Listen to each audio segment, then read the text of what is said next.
Imaginez la scène. Vous êtes en réunion, un collaborateur expose un problème, et là, votre cerveau tourne à plein régime. Vous cherchez la solution, vous préparez votre réponse, vous regardez discrètement votre téléphone, bref, vous n'êtes pas présent. Et vous passez complètement à côté de l'essentiel. Résultat, le conflit s'enracine, le collaborateur se sent ignoré, perd sa motivation, perte de productivité, et vous vous retrouvez de plus en plus seul face à une équipe qui ne vous suit plus vraiment. Ce que je viens de décrire, ce n'est pas un manque d'autorité ni un problème de personnalité, c'est un manque d'écoute. Mais pas l'écoute passive, où on attend poliment notre tour avant de prendre la parole. Je parle de quelque chose de beaucoup plus puissant et de beaucoup plus rare, l'écoute active. En 15 ans de management et après avoir observé plus de 400 entrepreneurs, j'ai observé une constante absolue. Une personne qui n'écoute pas est une personne qui finit seule contre tous. Et ça s'applique pour les managers, évidemment. Un manager qui n'écoute pas est un manager qui finit seul contre tous. A l'inverse, les leaders qui maîtrisent l'écoute active créent quelque chose de rare et précieux, de la confiance vraie. Pas la confiance de façade, la confiance qui fait que les gens viennent vers vous avant que les problèmes n'explosent. Et ce que peu de gens savent, c'est documenté en neurosciences sociales, c'est que l'écoute active va littéralement modifier la biologie interne de votre interlocuteur. Cela va réduire le niveau de cortisol, l'hormone du stress, et va activer son sentiment de sécurité et va augmenter sa coopération. En vérité, vous n'êtes pas juste en train d'écouter quelqu'un, vous êtes en train de régler son état émotionnel. Aujourd'hui, on va aller au fond du sujet. Je vais vous donner les 3 piliers fondamentaux de l'écoute active, les outils concrets qui les accompagnent et les erreurs que font 90% des managers, même les bons. Les 3 piliers de l'écoute active sont la disponibilité, la curiosité et l'ouverture. Et chacun d'eux dispose d'outils très précis. La synchronisation, le questionnement et la reformulation. On y va. Le premier pilier, c'est la disponibilité.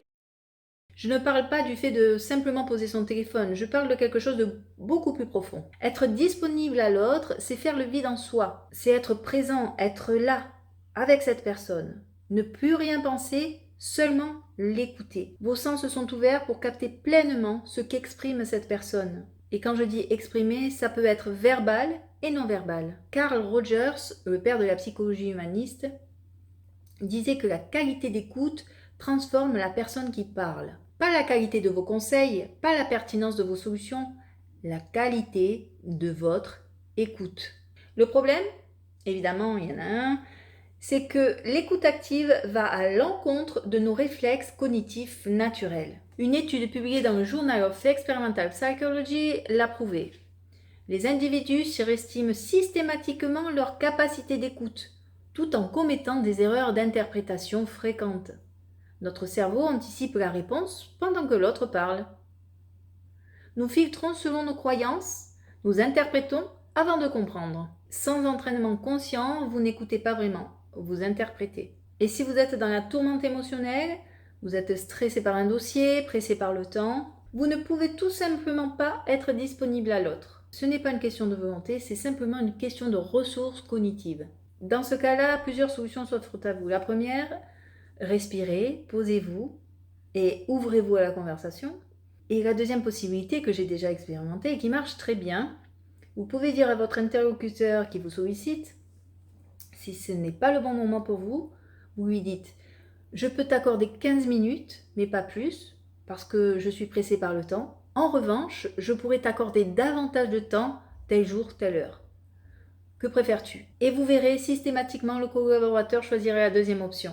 Vous lui donnerez beaucoup plus d'importance et vous serez tout à fait à son écoute lors du moment venu. Pour vous aider à être pleinement là, il y a un outil puissant, la synchronisation. Observez la façon dont votre interlocuteur s'exprime verbalement et non verbalement. Communiquez avec lui en vous exprimant de manière similaire. S'il est assis confortablement sur sa chaise, ne restez pas raide comme un piqué sur la vôtre. S'il parle avec les mains, ne restez pas figé comme une statue. Les études le prouvent, la synchronisation favorise le rapport de confiance. Votre interlocuteur se sent sur la même longueur d'onde et s'exprime avec beaucoup plus d'authenticité. Et pour vous, l'effet est double, vous évitez de partir dans vos dialogues internes et vous développez votre empathie naturellement en entrant en résonance avec l'énergie de l'autre. Attention à ne pas confondre synchronisation et mimétisme. Il ne s'agit pas de singer l'autre, il s'agit d'adapter votre registre au sien.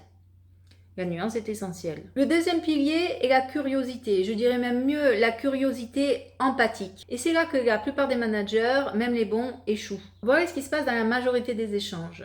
Quelqu'un vous expose un problème et avant même qu'il ait terminé, vous avez trouvé la solution, vous l'interrompez, vous proposez, vous conseillez et vous êtes content, vous croyez avoir bien fait votre travail de manager. Sauf que selon Edgar Schein, l'un des plus grands théoriciens du management moderne, donner un conseil trop tôt ferme l'espace d'expression. L'écoute active retarde volontairement la solution.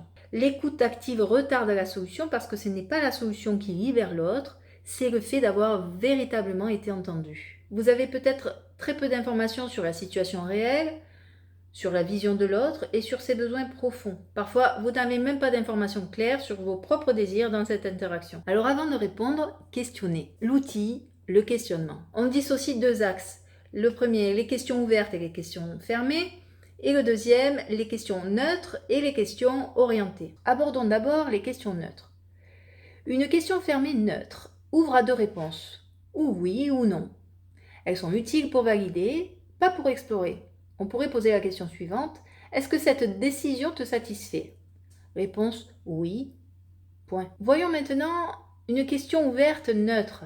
Elle ouvre le champ dans toutes les directions. Elles sont utiles pour recueillir de l'information brute. On pourrait poser la question suivante, comment as-tu vécu cette situation? Voyons maintenant les questions ouvertes orientées.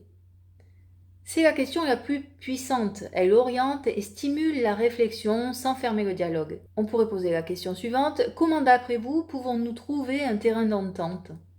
Qu'est-ce qui pourrait t'aider à te sentir mieux? Dans ce cadre-là, on note une dimension positive. On oriente vers une action positive, le sens de se sentir mieux. Et c'est dans le pouvoir de la personne qui va y répondre. Enfin, on a les questions fermées, orientées, et ça peut s'assimiler à de la manipulation à peine déguisée. Elles sont en général, bien sûr, à éviter. C'est la question, par exemple, qu'on pourrait poser, c'est « N'est-ce pas que j'ai eu raison ?»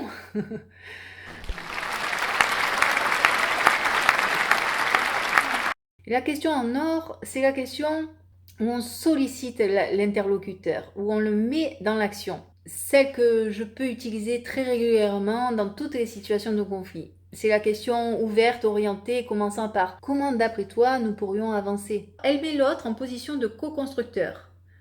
Elle lui donne le pouvoir et elle vous donne un certain nombre d'informations que vous n'auriez pas eu autrement. Dans une situation de conflit, voici les questions qui changent tout. Comment as-tu vécu les faits? Qu'est-ce que tu en as déduit? De quoi as-tu besoin? Comment aurais-tu voulu que cela se passe? Quelle solution tu proposes? Ces questions ne sont pas de la faiblesse, c'est de l'intelligence relationnelle. Et je vais vous parler d'un outil dont personne ne parle vraiment, le silence. Vous l'entendez? Dans les formations classiques, on insiste sur la reformulation. Mais les recherches en psychologie clinique, inspirées de Rogers et confirmées dans les études sur la thérapie centrée sur la personne, montrent quelque chose d'extrêmement important. Les micro-silences de 2 à 5 secondes augmentent la profondeur des réponses et favorisent l'auto-exploration chez votre interlocuteur. Lorsque vous comblez trop vite les silences, vous coupez un processus interne chez l'autre. Alors, laissez le silence travailler pour vous. Troisième élément, l'ouverture et la reformulation. Le troisième pilier, c'est l'ouverture, et c'est le plus exigeant des trois. Être ouvert, ce n'est pas systématiquement être d'accord avec l'autre.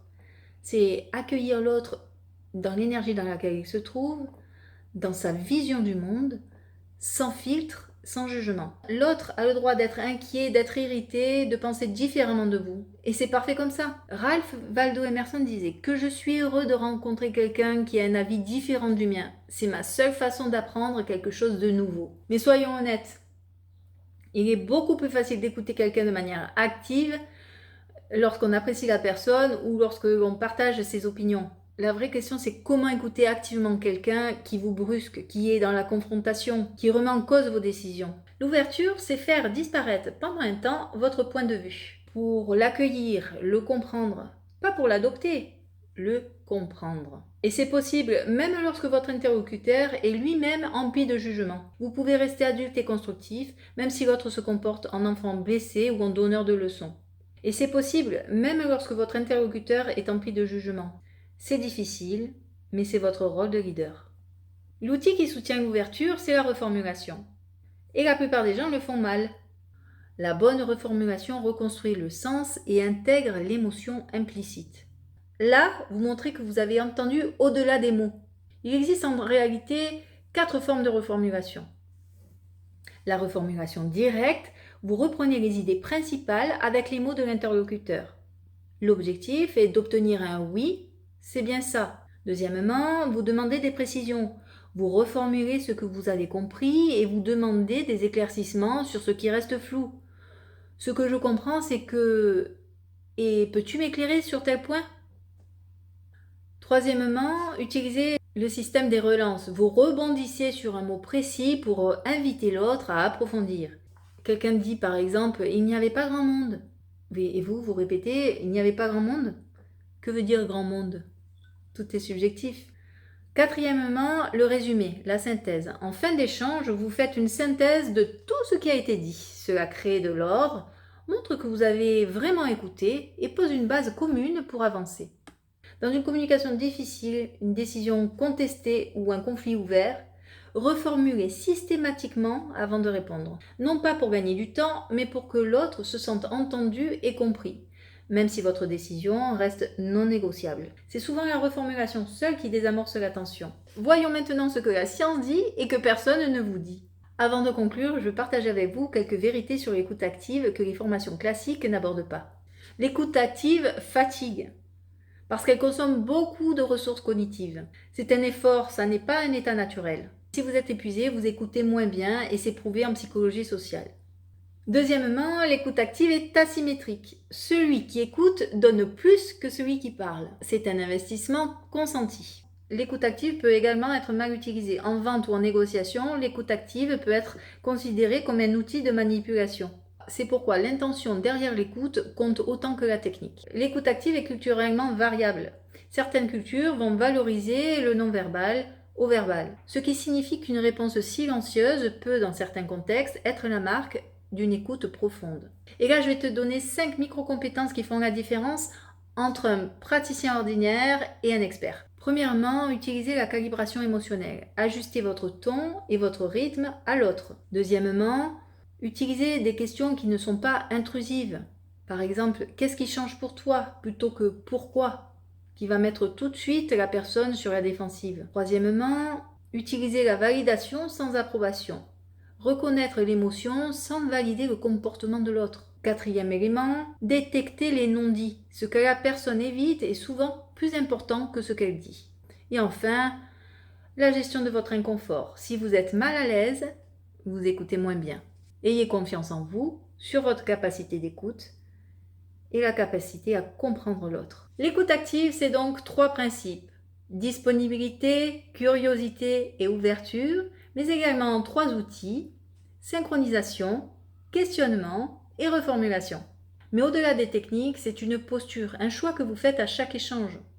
Est-ce que je cherche à me faire entendre ou est-ce que je cherche à comprendre? Les meilleurs leaders ne sont pas toujours les plus brillants ou les plus charismatiques. Mais ils ont une qualité rare. Quand on leur parle, on se sent exister. C'est ça l'écoute active et c'est ce qui change tout. Si vous sentez que votre communication actuelle bloque votre progression ou celle de votre équipe, le lien en description vous permet d'avoir un diagnostic gratuit avec moi. On fera le point sur votre situation. Si cette vidéo vous a plu, n'hésitez pas à la partager, liker et à vous abonner bien sûr. Je vous remercie par avance. Et si vous souhaitez avoir plus d'informations sur le management, l'intelligence émotionnelle et améliorer à la fois votre leadership, n'hésitez pas à vous abonner, partager. Et on se revoit la semaine prochaine. À bientôt.